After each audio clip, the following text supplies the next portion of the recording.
తర్వాత నేతాజీ నగర్లో 2 హౌసెస్లో house breaking జరిగింది. సో దీంట్లో ఎఫ్ఐఆర్ వాజ్ రిజిస్టర్డ్ 131/2024. సో అక్కడ ఇన్వెస్టిగేషన్ సమయంలో మనకు ఒక ఛాన్స్ ప్రింట్ ఫింగర్ ప్రింట్ దొరికింది. ఛాన్స్ ప్రింట్ దొరికినప్పుడు కోతేకర్ రాజు పాత అఫెండర్ అతను, వాళ్ళు ఆల్రెడీ మనము క్యాచ్ చేశాను. లాస్ట్ వీక్కి ప్రెస్ బ్రీఫింగ్ అయింది. అతనికి క్యాచ్ చేసినప్పుడు అతను ఏం చెప్పారు, నా కలిసి రాజు లక్ష్మణ్ ధోత్రే కూడా ఉన్నారు.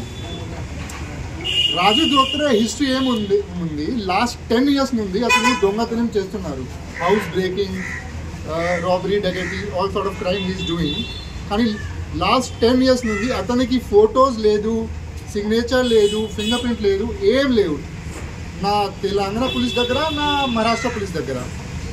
కానీ మన టీమ్, సో భూషణ్, ఆనంద్, ప్రమోద్, ఈ ముగ్గురు under the leadership of CI and SI వాళ్ళు ప్రాపర్గా బోకర్, హిమాయత్ నగర్ మొత్తం ఇన్వెస్టిగేషన్ చేసి ఎగ్జాక్ట్ ఎక్కడెక్కడ తిరుగుతున్నారు, ఎక్కడెక్కడ ఎప్పుడు వస్తున్నారు ఇది డీటెయిల్ రాసి ప్రాపర్గా చేశారు.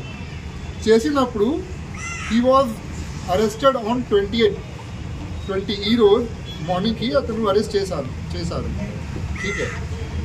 ఏమేమి రికవరీ జరిగింది, 2,01,000 రూపీస్ క్యాష్. లాస్ట్ కొత్తగా రాజు దగ్గర 10,000 ఉంది, ఈరోజు 2,01,000 రికవరీ జరిగింది. అతనికి సిడిఆర్ పెట్టాము మనము. సిడిఆర్ నుండి అతనికి లొకేషన్ ప్లస్ అతను చెప్తారు 132లో ఆల్రెడీ ఆ రోజు జరిగింది, అంటే నేతాజీ నగర్లో. దాని తర్వాత హనుమాన్ టెంపుల్లో దొంగతనం జరిగింది, అది కూడా 136 ఎఫ్ఐఆర్ అయింది. తర్వాత ఒక 28-29 జూన్కి బట్టి గలీలో దొంగతనం జరిగింది, అది కూడా సీసీటీవీలో అది ఒక అక్యూజ్ దొరికింది. అతనికి కలిసి ఇది రాజు ధోత్రే రాజు అతని కూడా ఉన్నారు.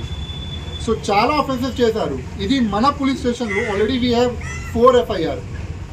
If we start investigating properly చాలా నాందేడ్ పోలీస్లో, మన పోలీస్లో ఎక్కువ కేసెస్ ఉన్నాయి.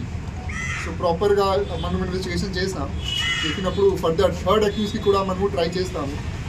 We are looking for the third accused also, उसको ही पकड़ लेंगे हम लोग. ओके.